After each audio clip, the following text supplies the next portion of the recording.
shut up. I hate everything about you.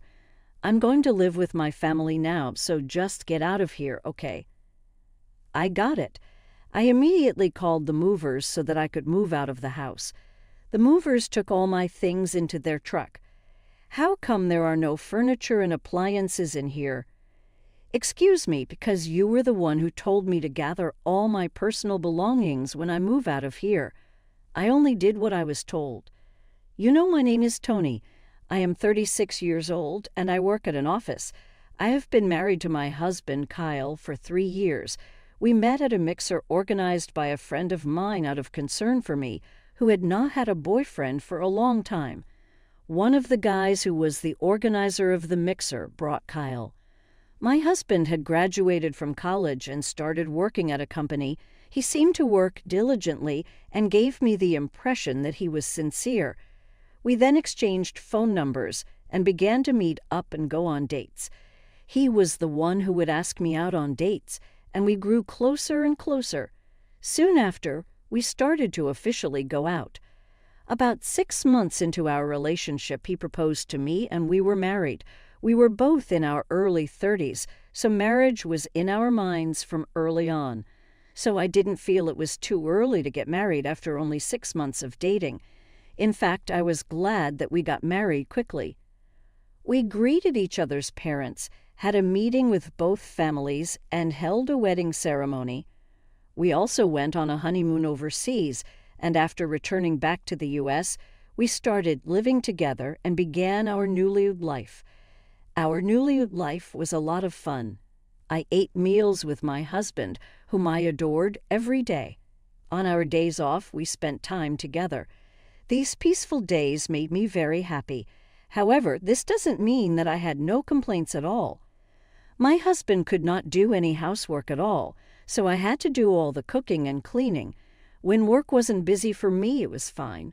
But when I was busy working overtime, it was very difficult for me to handle the chores, so I once asked my husband to do the housework as well. Hey, when I need to do some overtime, could you start prepping for dinner? Huh? I don't know how to prep meals. I've never done it before. Well, I'll teach you how to do it. I said that and tried to teach him how to cut vegetables or grill the meat.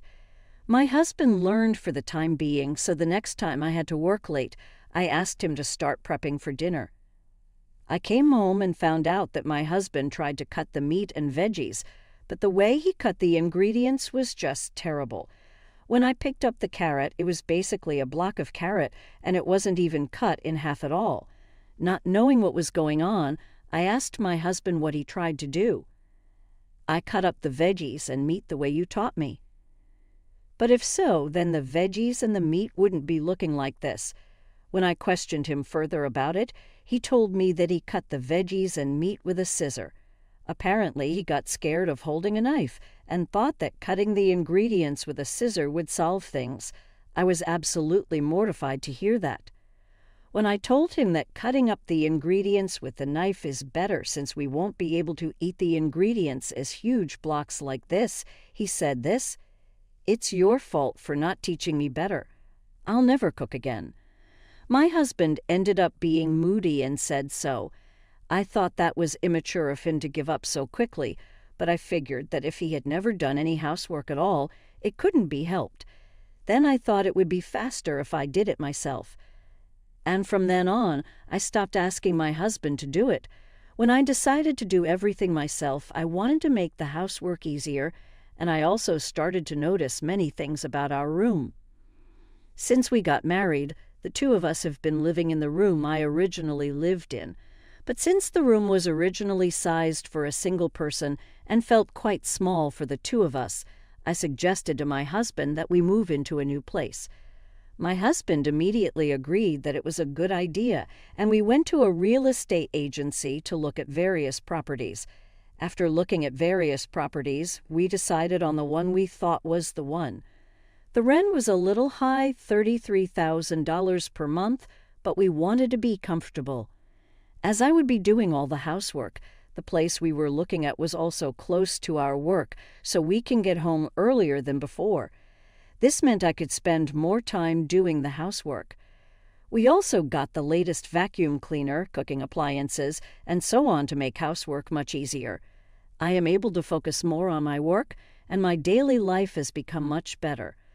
My husband seems to be satisfied living comfortably in the new place. We were living happily, talking more and more, when one day a problem arose, and that all happened with my mother-in-law, Pam. Oh my goodness, this is a very nice place, isn't it? It's so comfortable living here. My mother-in-law came to visit us as we started living in our new apartment. It was the first time she had been to our apartment, and she was extremely excited. I'm so jealous that you have such a great place to live. My husband's house is getting really old. You're right, that place has been there for decades. Wow, aren't these the latest appliances? Kyle, you must be working very hard. It's a sign that you're making a lot of money to be able to afford all this stuff. Oh, well, yeah, it's no big deal. I could totally afford this. That was how my husband responded to my mother-in-law's words, but I actually bought the furniture and appliances with my own income. I hate to say this, but my husband's income is quite low compared to mine.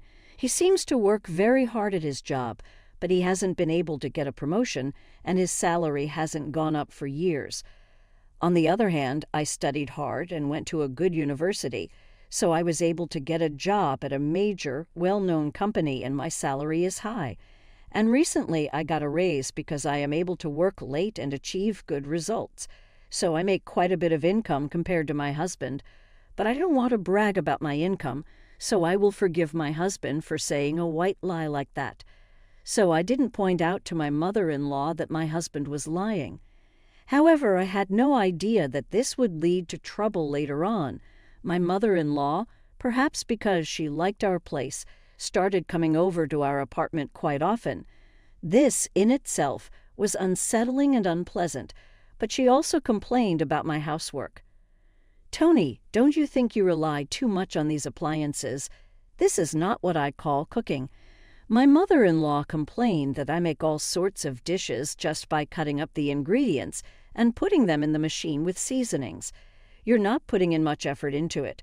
Don't you want Kyle to eat something really nice and elaborate? Anyone can make something like this using the appliances. Makes the chores all easy, so that's why it's popular among people, right?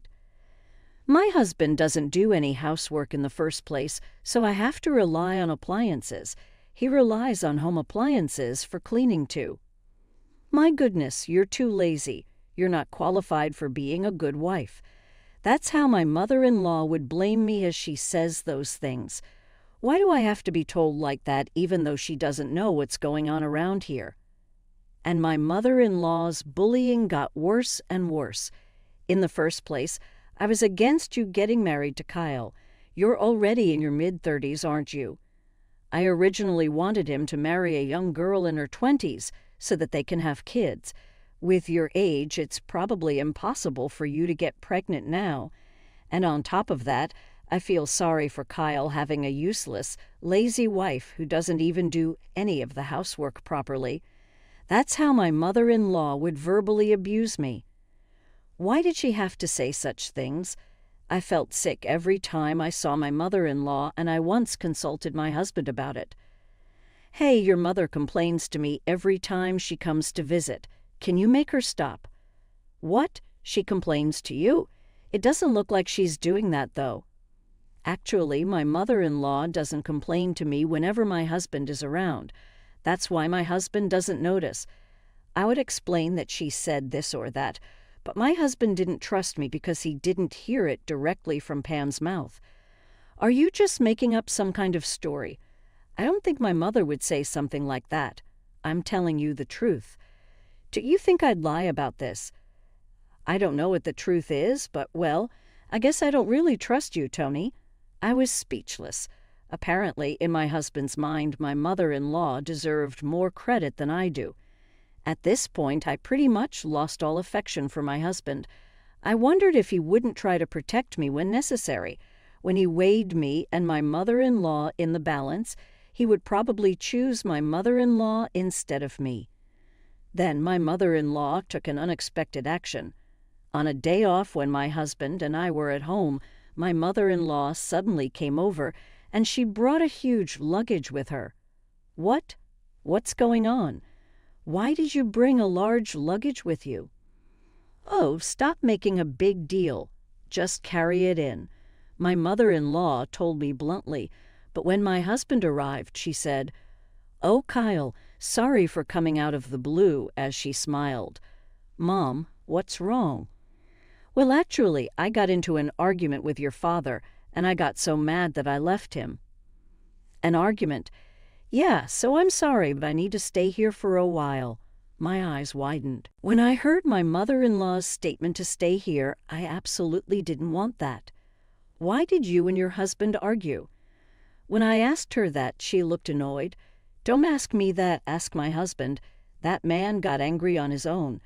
My mother-in-law did not tell me clearly what had happened. Then my mother-in-law asked my husband for help. "Please, Kyle, please help me."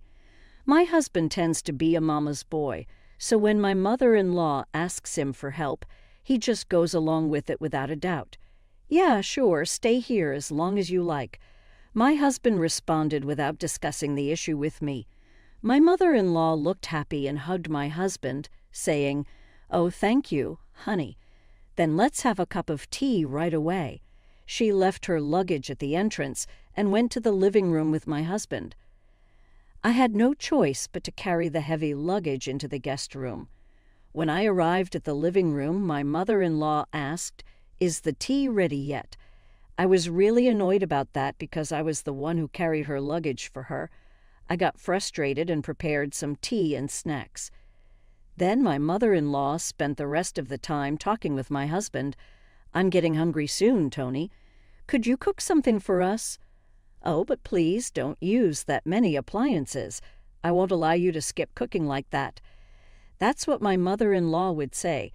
Then my husband said, "She's right, it's not good to be lazy." My frustration grew every minute after that. My mother-in-law continued to annoy me by being selfish in various ways.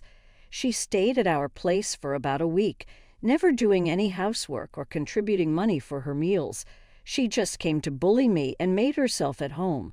She finally went back to her house, and a few days later my husband said to me, "I think Mom and Dad are getting a divorce after all." What? They're getting a divorce? I had a bad feeling when I heard that, and that premonition came true. Mom is going to live with us in this apartment from now on. When my husband actually said it in words, it literally destroyed me mentally. Wait a minute. Why are you making such a decision on your own? Did you ever think about me? Maybe I'd oppose to this. Huh? Why would you oppose to it? To your mother. Unlike you, I'm a stranger who isn't related, so it's normal for me to be hesitant about living with your mother. Right? Wow, you're horrible, and I can't believe that you're saying that. Huh. I've been thinking for a while that maybe you're the one who hates my mom and that you have a terrible attitude towards her. What? No way. I was surprised when my husband said that to me, and I felt like I had completely lost all affection for my husband. As I was arguing back with him, the doorbell rang. It was my mother-in-law, and she came with her huge luggage again. "Oh, Mom, you came here." "Kyle, I look forward to living with you from now on, sweetie." "Yeah, likewise, Mom." My husband let my mother-in-law into the house without my permission. "Tony, hurry up and carry Mom's luggage." My husband then gave me an order, but I didn't want to listen to him anymore. "Why do I have to carry her luggage, huh? I never agreed to live with your mother. Hey, what are you talking about?" My husband looked at me in an annoyed way, and my mother-in-law also looked at me with a disgusted look. "You're being arrogant, aren't you? Normally, a wife listens to everything her husband says. Get on with it and just carry my luggage." That's how my mother-in-law would order me around. "I told you I don't want to. Please carry it by yourself." I said that and returned to the living room. I refused to be a slave to my mother-in-law and my husband anymore. I don't care if we end up arguing. With that in mind, I came to the living room angrily after the two of them had carried her luggage. Hey, how dare you act like that? You're his wife, but you're being so arrogant. I'm just expressing my opinion, mother-in-law. You're the one who's being selfish and arrogant, coming into our place without my permission in the first place. Hey, don't be rude to my mother. That's right, don't you know how to respect your elders? You don't have any attitude that makes me want to actually respect you. Oh, shut up. I hate everything about you. You're worthless. You know that? I'm going to live here with my family now. Get out of here. Okay, that's what my mother-in-law said, even though it wasn't her house, and my husband agreed to her. That's right. Get out of here right now. All right, fine. Then I'll leave. I called the movers right away and prepared to move out. It will take me a week to complete the move, so I'll stay here until then. When I told them that, they looked very uncomfortable. My goodness, I wouldn't want to live with someone I don't like for even a week. That's right. Oh yeah, I've got an idea. I'll get a paid leave next time, and we can go on a trip together for a few days. Great. Let's do that, Kyle. And my mother-in-law looked really excited on their own as they yapped away about the trip, and I just continued packing up my belongings. I immediately went to get the divorce papers and handed them to my husband. Even if it's a little while before I leave, it's okay if we get divorced, right? I said so, and my husband agreed. Then my husband filled them out, and I filed the divorce papers. No division of property or anything, right? Yes, that's fine. Well, obviously, I won't give you a penny of Kyle's property. I'm glad. My mother-in-law and my husband were so stupid. Oh, and please make sure to collect all of your personal belongings. They're in the way, okay. I got it. And just as they were on their trip, the movers arrived. The movers carried all my stuff to the truck. It was nice to have all my stuff cleared out of the place in no time. Then I moved into the rented room I had for the time being and completed the move. Soon after, I received a phone call from my ex-husband, but the voice was that of my ex-mother-in-law. How come nothing's here at our place? There's no furniture or appliances. My mother-in-law was in a panic. I calmly answered her, "Excuse me, you are the one who told me to gather all my personal belongings when I move out of here. I only did what I was told, you know." "What do you mean? Those aren't the ones Kyle bought. What are you talking about? There's no way he can afford the latest furniture and appliances with his low income. To begin with, even the rent of $3,000 for that room was paid for by my salary. No way. You're lying, aren't you, Kyle?" My ex-mother-in-law seems to be confirming this to my ex-husband, and I guess my ex-husband answered her honestly. I heard my ex-mother-in-law's fading voice saying, "Oh my goodness." Then my ex-mother-in-law changed her attitude completely and began speaking to me in a nicer voice. "Tony, I'm sorry. It's my fault. So please, please come back. Kyle also feels bad for what he did to you as well." "Yeah, I'm reflecting back on my own actions. I'm really sorry, Tony. The two of them apologized to me like that, but there was no way I would ever forgive them. Fortunately, we were already divorced, and I had no intention whatsoever of getting back together with Kyle. Please don't call me ever again." As I said that, I hung up the phone and blocked their calls. I then contacted my ex-father-in-law once and found out something. Apparently, my ex-mother-in-law had done very little housework back at their home. He was able to tolerate it because he got used to it. But recently, her spending habits became so bad that my ex-father-in-law divorced her before she could even get her hands on his own retirement fund. I was stunned to hear that my ex-mother-in-law, who had always told me that I was slacking off housework, was probably even worse than I was. I was so disgusted when I heard that story. Eventually, they were kicked out of their apartment because Kyle couldn't pay the rent. Furthermore, during that time, my ex-mother-in-law was spending extravagantly, and she even had to pay back her debts with my ex-husband's small salary. Now my ex-mother-in-law is working part-time, but even with their combined income, they are just barely making ends meet, and the debt is only getting bigger. Well, it's none of my business anymore. They deserve what they got. On the other hand, I was surprisingly comfortable in the rented room I lived in for the time being, and I decided to stay here for a long time. My savings are increasing rapidly, and I am living a fairly stable life. I will continue to save money and secretly hope to eventually retire early. It was a nice touch to see that Mama's boy got the ending he deserved. It was also a nice touch that Tony's ex-mother-in-law also got what she deserved. It must have been tough for Tony to be pushed around by those two troublesome people. From now on, I hope Tony lives a happy, peaceful life. Thank you for watching until the end. Please subscribe to our channel. See you in the next video.